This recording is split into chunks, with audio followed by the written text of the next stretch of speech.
خلال فترة الميركاتو هما الحاج بوغاش، اكساس، وكذا صانع الالعاب الازهر حاج عيسى. اكساس وبوغاش متواجدين مع الفريق.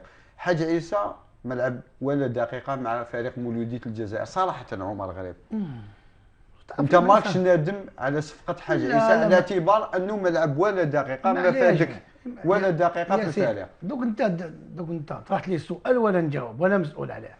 دوك الحاج عيسى صفقه مربحه لمولودية الجزائر. الحاج عيسى حتى ما لعبش، يلعب دو ماتش، نصيبوا العام الجاي في اللعب. شوف التربيه، اللعب، كل حاجه. هاد الناس اللي تكتب على الحاج عيسى ربي يهديهم.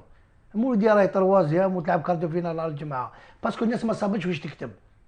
حل الجورنال وانت تكتب حاجه مليحه. لو كان تسمى كاين 25 جوار، اسيدي انا او ما غريب انا نجيب انا غلط. حاج عيسى ما عندوش جونو، عنده مينيسك.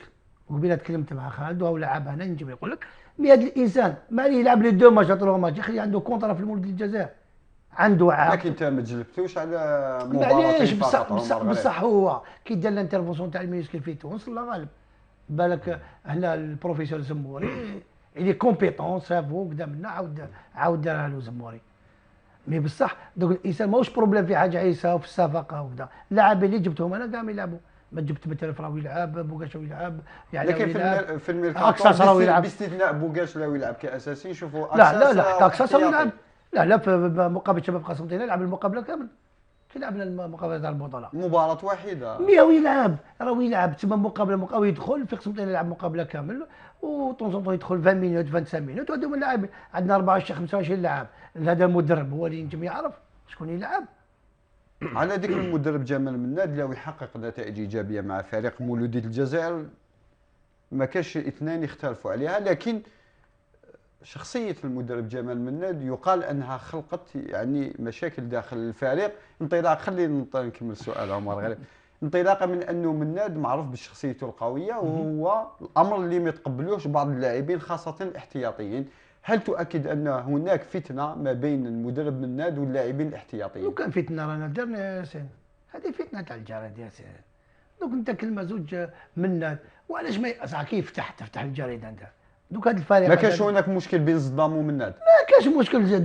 دوك هذا صدام اللي عارف في مولودية الجزائر غلط، عاقبته وخلاص، وعاود ولا وطلب السماح من المدرب وطلب السماح من صحابه وما خلاص. بصح صدام ما ديباسا. صدام عنده 4 سنين في الفريق ولاعب لاباس به.